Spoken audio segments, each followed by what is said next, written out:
YouTube channel Chemistry by Mishal. In today's lecture, we are going to discuss about cis-trans isomerism. पिछले lecture के अंदर हमने optical isomerism के बारे में डिटेल के साथ स्टडी किया था, जबकि इस लेक्चर के अंदर हम सिस ट्रांस आइसोमेरिज्म होती क्या है, उसके लिए कौन कौन सी कंडीशंस रिक्वायर है, और हमारे पास सिस ट्रांस आइसोमेरिज्म के अंदर हमारे पास जो आइसोमर्स बनते हैं यानी सिस आइसोमर और ट्रांस आइसोमर वो एक दूसरे से प्रॉपर्टीज उनकी किस तरह से डिफरेंट है, उसके बारे में डिस्कस करेंगे। और उसके बाद हम क्विक चेक 19.7 भी डिस्कस करेंगे। तो इस लेक्चर को आपने एंड तक जरूर वॉच करना है। अगर आपको वीडियो पसंद आए तो वीडियो को लाइक कीजिएगा, चैनल को सब्सक्राइब कीजिएगा और दूसरों के साथ शेयर कीजिएगा। अब हम चलते हैं कि हमारे पास सिस ट्रांस आइसोमेरिज्म होती क्या। तो सिस ट्रांस आइसोमेरिज्म भी स्टीरियो आइसोमेरिज्म की एक टाइप है, जिसके अंदर हमारे पास एटम्स की जो स्पेशियल अरेंजमेंट यानी 3D स्पेस के अंदर उसकी जो अरेंजमेंट है वो डिफरेंट होती है। और वो क्यों डिफरेंट होती है सिस ट्रांस आइसोमेरिज्म के अंदर? क्योंकि इसके अंदर हमारे पास रिस्ट्रिक्टेड रोटेशन होती है डबल बॉन्ड के गिर्द एटम्स की, यानी हमारे पास इसके अंदर कार्बन डबल बॉन्ड कार्बन यानी एटम्स के दरमियान एक डबल बॉन्ड मौजूद होता है, जिसकी वजह से ये जो दोनों एटम्स है वो उनका जो बॉन्ड है वो फ्रीली रोटेट नहीं कर पाता। और वो फ्रीली रोटेट नहीं कर पाता और एज ए रिजल्ट उनके जो ग्रुप्स आपस में अटैच हुए हैं उनकी जो हमारे पास दो, जैसे मैं यहाँ पे अगर एक और कार्बन डबल बॉन्ड कार्बन बनाऊं और ये हमारे पास इधर इसके साथ ग्रुप्स अटैच है, तो एज ए रिजल्ट हमारे पास क्या होता है कि जब यहाँ पे अगर मैं दो ग्रुप्स लगाऊं और यहाँ पे भी दो ग्रुप्स लगाऊं और same is the case here, यहाँ मैं जो है वो दो ग्रुप्स हैं वो ऊपर लगा दूं और ये दो ग्रुप्स हैं वो नीचे लगा दूं, तो एज ए रिजल्ट हमारे पास दो टाइप के आइसोमर्स बन सकते हैं। एक हमारे पास क्या है, एक हमारे पास सिस आइसोमर बन जाएगा और दूसरा हमारे पास ट्रांस आइसोमर बनेगा। अब सिस कौन सा होता है, ट्रांस कौन सा होता है, उसे हम आगे जाके डिस्कस करते हैं। लेकिन हमारे पास ये जो आइसोमेरिज्म है इसको ज्योमेट्रिकल आइसोमेरिज्म या हमारे पास सिस ट्रांस आइसोमेरिज्म कहा जाता है। ठीक है, तो हमारे पास क्या होता है, ये हमारे पास किसकी किस्म है, स्टीरियो आइसोमेरिज्म की एक टाइप है। उसके अलावा इसमें क्या होता है, क्योंकि ये स्टीरियो आइसोमेरिज्म है तो इसमें special arrangement of atom different होगी। उसके अलावा इनके आइसोमर्स के दरमियान क्यों डिफरेंट होगी, क्योंकि इसके दरमियान जो है वो कार्बन डबल बॉन्ड कार्बन मौजूद होगा। क्यों? और इस कार्बन डबल बॉन्ड कार्बन की मौजूदगी की वजह से क्या हुआ, रिस्ट्रिक्टेड रोटेशन होगी, यानी हमारे पास फ्रीली रोटेशन नहीं हो पाई कार्बन कार्बन के दरमियान। और एज ए रिजल्ट हमारे पास एटम्स की जो वो है अरेंजमेंट है वो चेंज हो गई और दो आइसोमर्स हमारे पास बने, एक हमारे पास सिस फॉर्म है और एक हमारे पास ट्रांस। अगर हमारे पास सिस और ट्रांस की बात करें कि हमारे पास सिस और ट्रांस फॉर्म कौन सी होती है, तो सिस फॉर्म हमारे पास एक ऐसा आइसोमर होता है जिसके अंदर हमारे पास जो सिमिलर ग्रुप्स है वो क्या होते हैं, same side of double bond पे मौजूद होता है। जैसे कि आप देख सकते हो कि यहाँ पे हमारे पास मिथाइल और मिथाइल ग्रुप्स हैं वो सेम साइड पे, सेम ग्रुप सेम साइड, तो ये हमारे पास क्या है, सिस फॉर्म है। अगर हमारे पास जो है वो सेम ग्रुप्स ऑपोजिट साइड पे, जैसे कि यहाँ पे मिथाइल ग्रुप और ये मिथाइल ग्रुप सेम ग्रुप्स हैं और ये ऑपोजिट साइड पे है, ऑपोजिट साइड पे है कार्बन डबल बॉन्ड कार्बन के, तो ये हमारे पास ट्रांसफॉर्म होगी। तो सिस फॉर्म में हमारे पास आइडेंटिकल ग्रुप क्या होते हैं, सेम साइड पे होते हैं। ट्रांसफॉर्म में आइडेंटिकल ग्रुप्स क्या होते हैं, ऑपोजिट साइड पे होते हैं। ठीक है, तो ये हमारे पास सिस फॉर्म होती है और ये हमारे पास ट्रांसफॉर्म होती है। अब सिस ट्रांस आइसोमेरिज्म शो किन कंपाउंड्स के अंदर होती है, तो सिस ट्रांस आइसोमेरिज्म वैसे अब अगर आप बड़े लेवल पे जाओ तो आपको पता चलेगा कि हमारे पास जो है वो साइक्लो जो हमारे पास प्रोपेन के डेरिवेटिव्स है उनके अंदर भी शो हो रही होती है और भी हमारे पास डिफरेंट ज्योमेट्रिकल आइसोमेरिज्म जो है वो शो हो रही होती है। लेकिन हमारे पास यहाँ पे अगर एल्कीन के हिसाब से देखा जाए तो हमारे पास सिस ट्रांस आइसोमेरिज्म के लिए जो नेसेसरी कंडीशन है वो तब हमारे पास होती है, कंडीशन उसके लिए क्या रिक्वायर होती है कि हमारे पास जो है वो कार्बन डबल बॉन्ड जो कार्बन है, यानी हमारे पास ये जो कार्बन डबल बॉन्ड कार्बन है, ये जो डबली बॉन्डेड कार्बन है, इसके साथ जो दो ग्रुप्स लगे हुए हैं वो सेम ना हो। क्या हो, सेम ना हो। अब यहाँ पे हमारे पास हाइड्रोजन और हाइड्रोजन सेम है, यानी हमारे पास इस कार्बन के साथ दोनों हाइड्रोजन क्या है, लगे हुए हैं और दोनों हमारे पास आइडेंटिकल ग्रुप्स है। इट मींस इसके अंदर सिस ट्रांस आइसोमेरिज्म नहीं हो सकती। इसी तरह आप ये कंपाउंड देख सकते हैं, यहाँ पे हमारे पास मिथाइल मिथाइल ग्रुप एक ही कार्बन से अटैच है, इसके अंदर भी सिस ट्रांस आइसोमेरिज्म नहीं हो सकती। तो अगर आपको क्वेश्चन आए शोर कि हमारे पास कंपाउंड्स आपको शो किए हों और आपसे पूछा हो कि इसके अंदर सिस ट्रांस आइसोमेरिज्म शो हो सकती है तो या नहीं हो सकती, तो सबसे पहले आपने कंडीशन क्या देखनी है कि सबसे पहले आपने देखना है डबल बॉन्ड मौजूद है या नहीं। अगर डबल बॉन्ड मौजूद है तो फिर उसके बाद आपने क्या कंडीशन देखनी है कि अगर डबल बॉन्ड मौजूद है तो जो डबली बॉन्डेड कार्बन है, कोई भी, चाहे वो पहली कार्बन है चाहे दूसरी कार्बन है, उसके साथ जो लगे हुए ग्रुप्स हैं क्या वो आइडेंटिकल है। अगर वो आइडेंटिकल है, जैसे कि यहाँ पे आप देख सकते हो कि दोनों ग्रुप्स क्या है, आइडेंटिकल है, तो अगर वो आइडेंटिकल है तो वहाँ उसके अंदर सिस ट्रांस आइसोमेरिज्म शो नहीं होगी। ठीक है, तो ये हमारे पास एक नेसेसरी कंडीशन है। अब सिस ट्रांस आइसोमेरिज्म के अंदर जैसे मैंने डेफिनेशन में बताया कि यहाँ डबल बॉन्ड की मौजूदगी की वजह से हमारे पास जो एटम्स के दरमियान रिस्ट्रिक्शन है वो क्या हो जाती है, रिस्ट्रिक्ट हो जाती है, वो हमारे पास रुकावट पैदा होती है, वो फ्रीली रोटेट नहीं कर पाते। तो उस कॉन्सेप्ट को समझने के लिए मैं आपको जो है वो एक बताऊंगी एग्जांपल ब्यूटेन से जो है वो कंपेयर करके, हम ब्यूटेन टू इन को, यानी मैं आपको जो है वो अल्कीन और अल्केन का कंपैरिजन करके बताऊंगी। एक हमारे पास ऐसा कंपाउंड जिसके अंदर सिस ट्रांस आइसोमेरिज्म मौजूद है, और एक ऐसा कंपाउंड जिसके अंदर सिस ट्रांस आइसोमेरिज्म है ही नहीं, तो उसके अंदर हमारे पास किस तरह से एक में रिस्ट्रिक्टेड रोटेशन नहीं होती और एक में होती है, उसका हम डिस्कस करते हैं। पहले हम ब्यूटेन देखते हैं। ब्यूटेन के अंदर आप देख सकते हैं ब्यूटेन हमारे पास क्या होता है। ब्यूटेन जैसे कि नाम से ही शो हो रहा है कि हमारे पास ब्यूट शो कर रहा है कि हमारे पास इसके अंदर कितने कार्बन है, 4 कार्बन है। AN शो कर रहा है कि हमारे पास ये अल्केन जो है वो फैमिली से बिलोंग करता है, यानी हमारे पास इसका फंक्शनल ग्रुप जो है वो यू कैन से कि हमारे पास इसके अंदर हमारे पास सैचुरेटेड ये सिस्टम है, तो हमारे पास ये क्या है, ये हमारे पास 4 कार्बन पे मुश्तमिल है। तो ये हमारे पास अगर मैं पहले कार्बन बना देती हूँ, carbon single bond carbon single bond carbon single bond carbon. अब बाद में हम इसके हाइड्रोजन कंप्लीट कर देते हैं। इसके साथ हमारे पास कितने हाइड्रोजन है, इसके साथ हमें 3 लगाने पड़ेंगे, इसके साथ 2 हाइड्रोजन लगाने पड़ेंगे, इसके साथ हमें 2 हाइड्रोजन लगाने पड़ेंगे, और इस कार्बन के साथ हमें 3 हाइड्रोजन लगाने पड़ेंगे, यानी CH3 CH2 CH2 CH3, ये हमारे पास ब्यूटेन का स्ट्रक्चर है। अब इसके अंदर हम देखते हैं कि हमारे पास ये जो कार्बन है इनके दरमियान फ्री रोटेशन किस तरह से पॉसिबल होती है। अब यहाँ पे आप देख सकते हैं कि ये भी कार्बन सिंगल बॉन्ड कार्बन है, ये भी कार्बन सिंगल बॉन्ड कार्बन है, ये भी कार्बन सिंगल बॉन्ड कार्बन, लेकिन हमने जो है वो कार्बन 2 और कार्बन 3 के बॉन्ड को हम कंसीडर कर रहे हैं ताकि हमारे पास जो है वो ब्यूट 2 इन से थोड़ी सी इसकी जो मुशाबहत है वो हो जाए। तो कार्बन 2 और कार्बन 3 के दरमियान हमारे पास ये सिंगल बॉन्ड यहाँ पे शो किया हुआ है, और ये इस कार्बन, जैसे आप यहाँ पे कार्बन इसको 2 कह दो, यहाँ पे कार्बन 3 है, ये कार्बन 1, ये कार्बन 4 है। अब यहाँ पे हमारे पास ये कार्बन 2 एक मिथाइल से अटैच और 2 हाइड्रोजन से अटैच है, तो सेम इज द केस है, यहाँ इसको बस शो इस तरह से किया हुआ, मिथाइल और 2 हाइड्रोजन, या 2 हाइड्रोजन और 1 मिथाइल। अब यहाँ पे आप देख सकते हैं कि इसके अंदर हमारे पास क्या हुआ है, एक कार्बन और दूसरे कार्बन के दरमियान क्या है, एक सिग्मा बॉन्ड, एक सिंगल बॉन्ड है। आपने हमेशा याद रखना है कि हमारे पास जो है वो जब 2 कार्बन के दरमियान या 2 एटम्स के दरमियान एक सिंगल बॉन्ड हो ना, यानी हमारे पास क्या हो, सिर्फ सिंगल एक ही बॉन्ड मौजूद हो, तो वो हमेशा क्या होता है, सिग्मा बॉन्ड होता है। क्या होता है, सिग्मा बॉन्ड होता है। क्या होता है, सिग्मा बॉन्ड होता है। और सिग्मा बॉन्ड हमारे पास क्या होता है कि हमारे पास ये जो कार्बन एटम है इसके साथ जो ऑर्बिटल मौजूद है उसकी जो है वो हेड टू हेड ओवरलैप यानी लीनियर ओवरलैपिंग से होता है। यानी हमारे पास लेट्स सपोज कि ये कार्बन था, इस तरह इसका एक ऑर्बिटल था, इसी तरह ये कार्बन है, इसका ये ऑर्बिटल है, तो इसके हेड टू हेड ओवरलैप से होता है। अब ऑर्बिटल क्या होता है, एक ऐसा हमारे पास, ये हमारे पास ऑर्बिटल आपने पहले ही पढ़ा हुआ है, जैसे हमारे पास शेल होते हैं, शेल के हमारे पास आगे से ऑर्बिटल्स होते हैं, और आपने देखा था कि हमारे पास ऑर्बिटल होते हैं वो ऐसी जगह होती है जहाँ पे हमारे पास इलेक्ट्रॉन के पाए जाने की जो हमारे पास प्रोबेबिलिटी है वो मैक्सिमम होती है। खैर वो तो एक अलग टॉपिक है, लेकिन यहाँ पे मैं आपको बताना चाह रही हूँ कि कार्बन का जो है वो ऑर्बिटल जो है वो दूसरे कार्बन के ऑर्बिटल से हेड टू हेड ओवरलैपिंग से जो है वो बनता है, और एज ए रिजल्ट हमारे पास क्या बन जाता है, सिग्मा बॉन्ड बन जाता है। अब ये जो है वो एक सिंगल बॉन्ड है। अब इसके गिर जो है वो फ्री रोटेशन पॉसिबल है, यानी हम इस तरह से कर सकते हैं कि हम जो है वो इस बॉन्ड को रोटेट कर दें, और एज ए रिजल्ट मैं अगर इसको रोटेट करवाना चाहूँ, यानी ये हमारे पास एक बॉन्ड है, तो मैं इस तरह चाह रही हूँ कि ये बॉन्ड जो है वो रोटेट कर दे। अगर मैं इस बॉन्ड को रोटेट करूंगी तो क्या होगा, ये मिथाइल नीचे आ जाएगा, ये 2 हाइड्रोजन ऊपर को चले जाएंगे, यानी ये वाला जो हाइड्रोजन था ये मिथाइल अगर इस तरह नीचे को आ गया, ये हाइड्रोजन ऊपर को आ गया, और ये हाइड्रोजन उसी तरह मिड में, तो ये हाइड्रोजन हाइड्रोजन ही मिथाइल, अब मिथाइल पहले ऊपर था अब नीचे आ गया। अब यहाँ पे फ्री रोटेशन पॉसिबल है, क्यों है, क्योंकि हमारे पास सिंगल ही बॉन्ड है, ज्यादा बॉन्ड तो है ही नहीं जिसकी वजह से रोटेशन जब रिस्ट्रिक्ट हो, यानी हेड टू हेड ओवरलैप है, तो हमारे पास इस तरह से वो आपस में अटैच्ड है, तो वो इजीली जो है वो रोटेट कर पा रहे हैं। लेकिन हमारे पास जो ऊपर हमने सिस ट्रांस आइसोमेरिज्म की एग्जांपल जो देखी थी जिसमें कार्बन डबल बॉन्ड कार्बन था, उसके अंदर हमारे पास डबल बॉन्ड की वजह से जो रोटेशन थी वो रिस्ट्रिक्ट हो गई थी। जब हमारे पास ये केस हो कि हमारे पास जो है वो सिंगल बॉन्ड हो, तो वो हमारे पास क्या होता है, सिग्मा बॉन्ड होता है। सिग्मा बॉन्ड अगर एक ही मौजूद हो, उसके साथ कोई पाई बॉन्ड मौजूद नहीं है, तो उसके अंदर फ्री रोटेशन पॉसिबल होती है। और उस केस में हमारे पास जो कंपाउंड बनता है, जैसे ये आप देख सकते हैं, ये हमारे पास एक ही कंपाउंड की 2 शक्लें हैं। क्या है, एक ही कंपाउंड की 2 शक्लें हैं, और इसको हम रूम टेम्परेचर पे सेपरेट नहीं कर सकते। क्या कर सकते हैं, सेपरेट नहीं कर सकते।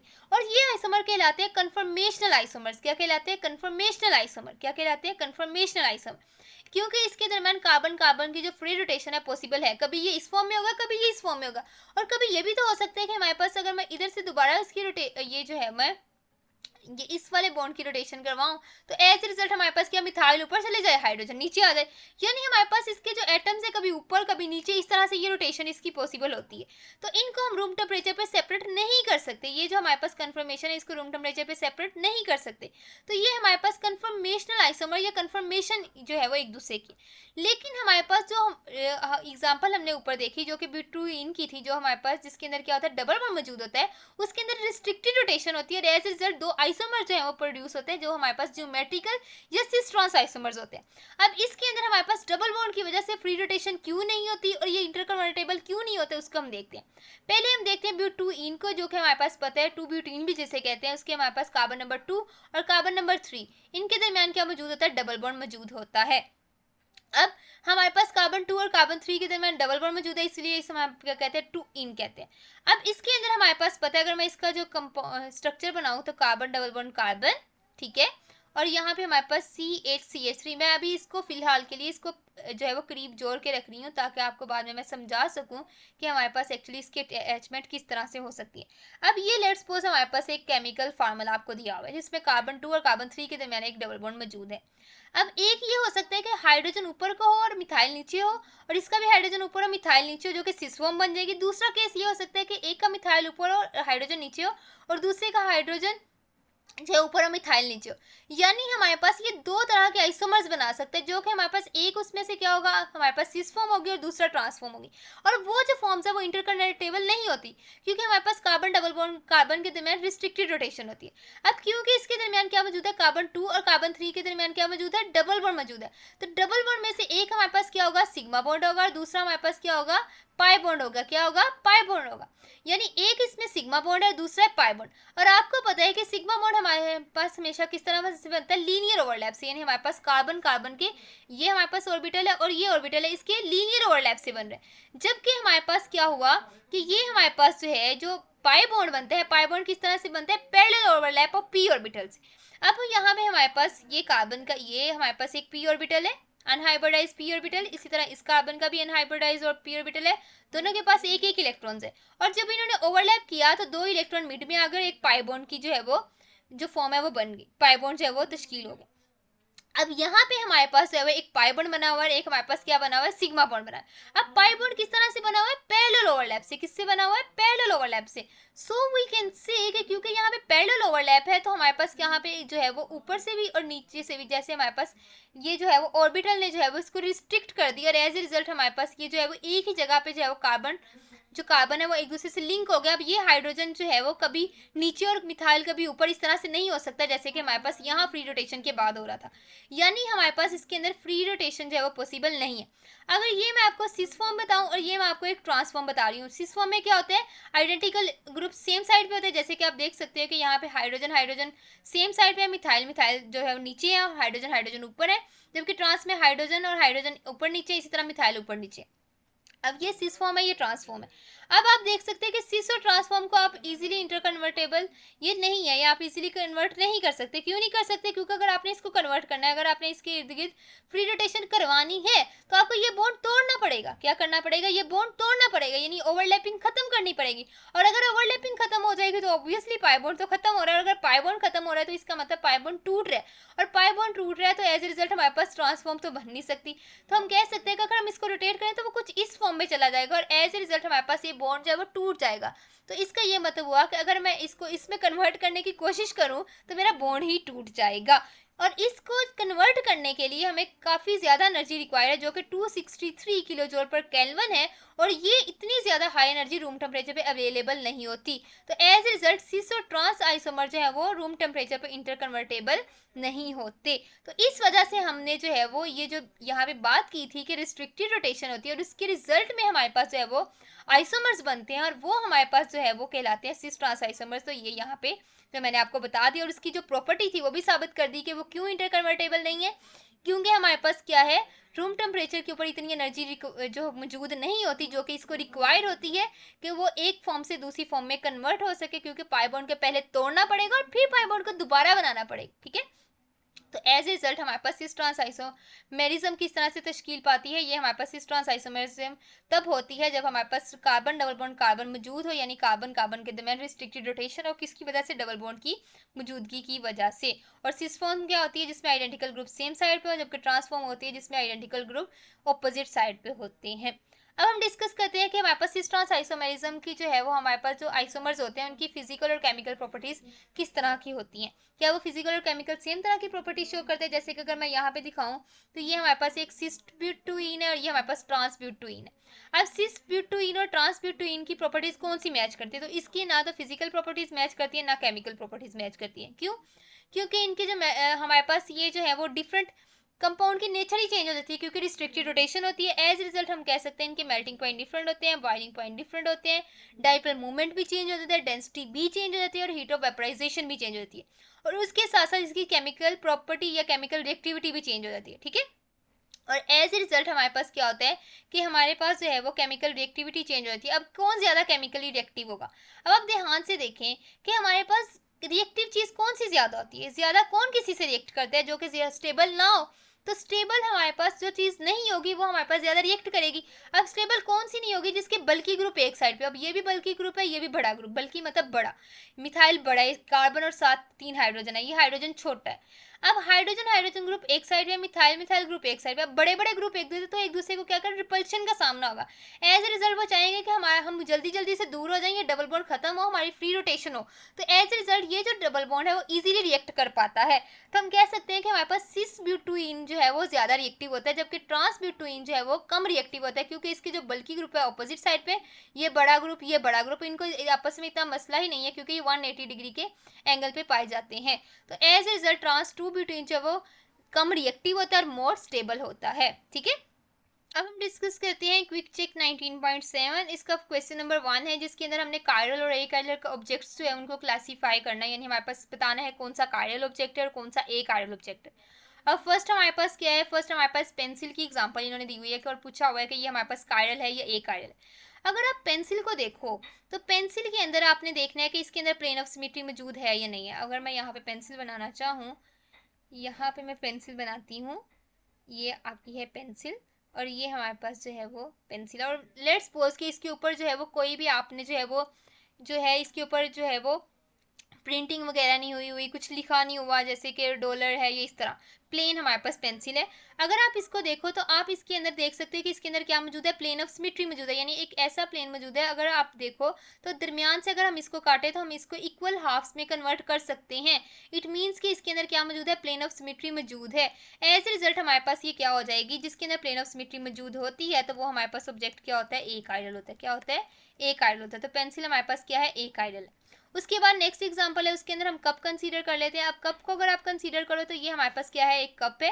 अब कप को भी आपने यही कंसीडर करना है कि इसके ऊपर कोई भी प्रिंटिंग नहीं हुई हुई, यानी हमारे पास एक तरफ कोई इस तरह का जो है वो कंपाउंड या हमारे पास कोई इस तरह की पिक्चर नहीं बनी हुई जो कि इसकी दोनों साइडों को डिफरेंट कर दे। तो अगर सिंपल आप कप की बात करो तो सिंपल कप को अगर आप देखो तो यहाँ से अगर आप इसको कट करो, यानी दरमियान से इसको कट करो, क्या करो? दरमियान से कट करो। लेट्स सपोज कि आधा हिस्सा अगर इसमें से दरमियान से हम इसको काटें, इस तरह से मैं नहीं कह रही, इस तरह से नहीं कह रही, दूसरी तरफ से कह रही, इस तरह से अगर हम इसको काटें तो एज ए रिजल्ट हमारे पास क्या होगा? एज ए रिजल्ट हम कह सकते हैं कि इक्वल हाफ्स में कन्वर्ट हो सकता है। तो कप भी हमारे पास क्या होगा? एक आयरल होगा। क्या होगा हमारे पास? एक आयरल होगा। उसके बाद अगर आप फुट की बात करो, पाँव की बात करो, तो आपको पता है कि पाँव हमारे पास क्या होता है? ये हमारे पास इसके अंदर प्लेन ऑफ सिमेट्री नहीं मौजूद होती, और हमारे पास जो फुट है उसके अंदर अगर आप देखो तो ये हमारे पास अगर उसकी आप मिरर इमेज देखो तो हमारे पास ये जो है वो non superimposable mirror images होती हैं। इसको एक दूसरे के ऊपर लेके आओ तो ये एक दूसरे के ऊपर सुपर इम्पोज नहीं हो सकते। तो वी कैन से कि फुट हमारे पास क्या है? ये हमारे पास कायरल है। क्या है हमारे पास? फुट हमारे पास क्या आएगा? कायरल ऑब्जेक्ट के अंदर आएगा।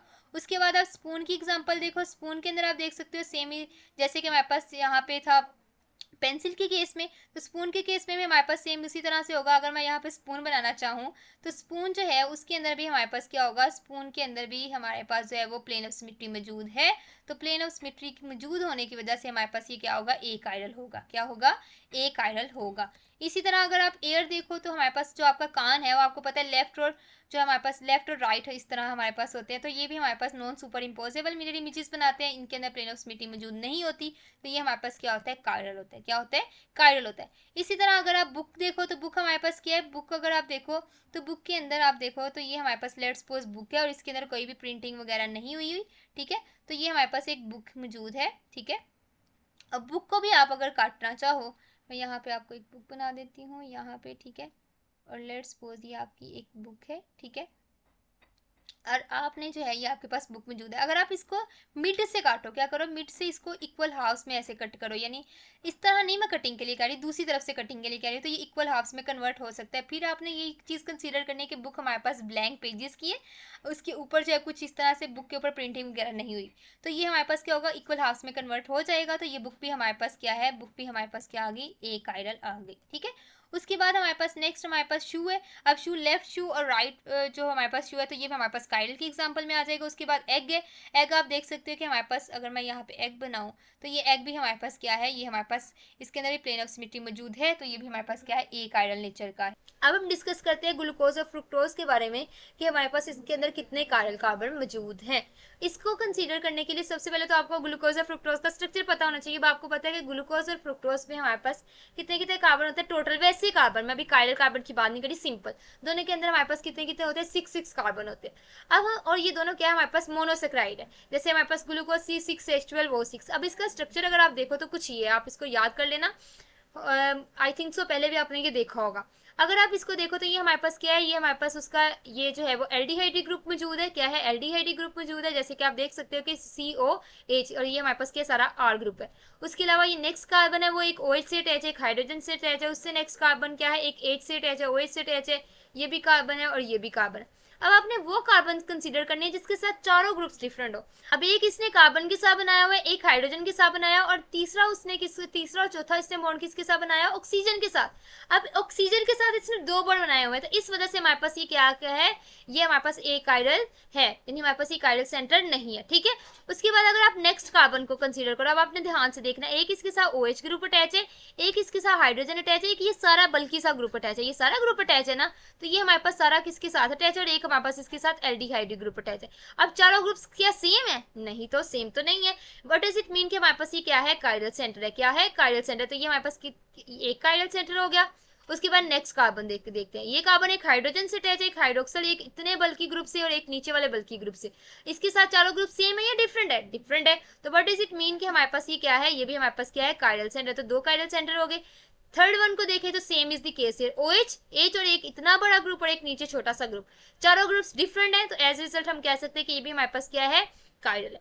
उसके अलावा अगर आप चौथा देखो तो चौथे के केस में भी सेम यही है। तो चारों हमारे पास, इसके पास कितने काइरल कार्बन है, 4। कितने हैं, 4। जबकि अगर पांचवा कार्बन देखो तो वो 2 हाइड्रोजन से अटैच है। ये किस तरह से है, CH2OH है ना, एक तो ये ऊपर वाली कार्बन से अटैच है, 2 ये हाइड्रोजन से अटैच है और एक OH से अटैच है। यानी हमारे पास, अगर मैं ये जो हाइड्रोजन कार्बन है इसको यूं शो कर दूंगी तो ये हमारे पास कुछ यूं है। अब ये आप देख सकते हैं कि हमारे पास क्या है, 2 हाइड्रोजन से अटैच है, एक कार्बन ये ऊपर वाले सारे ग्रुप से, और एक हमारे पास ये OH से अटैच है। तो इसके जो चारों ग्रुप्स हैं वो ये जो है वो डिफरेंट नहीं है। क्यों नहीं, क्योंकि 2 हाइड्रोजन सेम है, तो ये हमारे पास कायरल नहीं हो सकता। तो हमारे पास ग्लूकोज के अंदर कितने कायरल सेंटर हैं, आप कह सकते हो कि ग्लूकोज के अंदर कितने कायरल सेंटर हैं, 4। कितने हैं ग्लूकोज के अंदर, 4। ठीक है, उसके बाद अगर फ्रुक्टोज की बात की जाए तो फ्रुक्टोज के केस के अंदर हमारे पास कितने होंगे उसको भी देख लेते हैं। अगर आप इस कार्बन को कंसीडर करो तो ये कार्बन किस किस के साथ अटैच है, एक ये हमारे पास अटैच है, इस कार्बन जो है वो एक OH के साथ अटैच है, सेम इसी तरीके से जैसे मैंने यहाँ CH2OH को शो किया था। यानी हमारे पास ये किस तरह अटैच है, एक हाइड्रोजन से, एक और हाइड्रोजन से, एक ये OH के साथ, और नेक्स्ट हमारे पास वो नीचे किसके साथ अटैच है, एक कार्बोनिल, और वो फर्दर वो हमारे पास पूरी एक चेन उसके साथ लगी, यानी हमारे पास सारा चलता जा रहा है ग्रुप, इतने बड़े ग्रुप के साथ अटैच है और 2 हाइड्रोजन के साथ। लेकिन ये कायरल क्यों नहीं है, क्योंकि इसके साथ 2 हाइड्रोजन अटैच है जो कि हमारे पास क्या आइडेंटिकल एटम्स है। ऐसे रिजल्ट हमारे पास ये कायरल नहीं हो सकता। कार्बोनिल आपको पता है जो हमारे पास पाई बॉन्ड बनाएगा वो कायरल हो ही नहीं सकता, तो ये भी हमारे पास कायरल नहीं है, ये भी कायरल नहीं है, ये भी कायरल नहीं है। लेकिन हमारे पास ये कार्बन कायरल है, क्यों, ये एक H से अटैच है, एक OH से, एक ये इतने बड़े ग्रुप इससे, और ये और दोनों ग्रुप क्या डिफरेंट है, ये भी कायरल है, ये भी कायरल है, और उससे नेक्स्ट भी हमारे पास क्या है, कायरल कार्बन है। तो कितने कायरल कार्बन है इसके अंदर, 3। ठीक है, कितने हैं, 3। फ्रुक्टोज के अंदर कितने हैं, 3। और हमारे पास ग्लूकोज के अंदर कितने थे, 4। अब आपने एक और चीज नोट की होगी कि इसके अंदर प्लेन ऑफ सिमेट्री भी नहीं मौजूद। क्यों नहीं मौजूद, अगर आप इसको दरमियान से काटना भी चाहो तो इधर जो है वो कार्बोनिल ग्रुप की वजह से हमारे पास प्लेन ऑफ सिमेट्री नहीं पाई जा सकती, क्योंकि OH के ऊपर भी नहीं हम तो सुपर इम्पोज हो जाएगा। लेकिन हमारे पास ये एज जो है वो इधर है और यहाँ पे OH है, तो ऐसे रिजल्ट हमारे पास। और उसके अलावा साथ साथ हमारे पास क्या होगा, कार्बोनिल, और एक साइड पे हमारे पास CH2OH ग्रुप है, यानी एल्डिहाइड ग्रुप है। एज रिजल्ट हमारे पास ये क्या है, इसके अंदर प्लेन ऑफ सिमेट्री मौजूद नहीं है। तो हम ये कह सकते हैं कि हमारे पास जिसमें प्लेन ऑफ सिमेट्री ही मौजूद नहीं, तो हम उसमें सवाल क्या उठाएंगे, इसके अंदर मीजो कंपाउंड है या नहीं।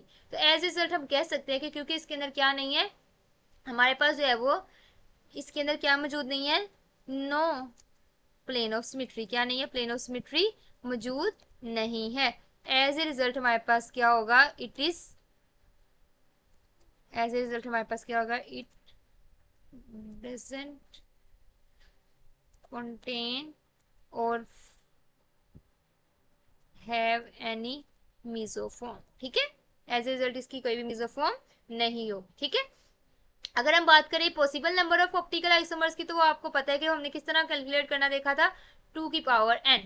अब ग्लूकोज के लिए n की वैल्यू क्या थी, कितने कार्डियल सेंटर है, 4, तो n की वैल्यू क्या होगी, 4, क्या n की वैल्यू होगी 4, तो 2 की पावर हमारे पास क्या हो जाएगा 4 फॉर ग्लूकोज, किसके लिए, ग्लूकोज के लिए मैं GL लिख लेती हूँ ताकि आपको याद रहे, ठीक है। और इसको हम क्या लिख देंगे, 2 की पावर 4 किससे बराबर है, 2 multiply by 2 multiply by 2 multiply by 2, ठीक है। इस तरह मैं इसको यहाँ पे लिख भी लेती हूँ, ठीक है। तो हमारे पास 2 2 4, 4 2 8 और 8 2 16, कितने इसके आप पॉसिबल आइसोमर बन सकते हैं, 16 ऑप्टिकल आइसोमर, ठीक है।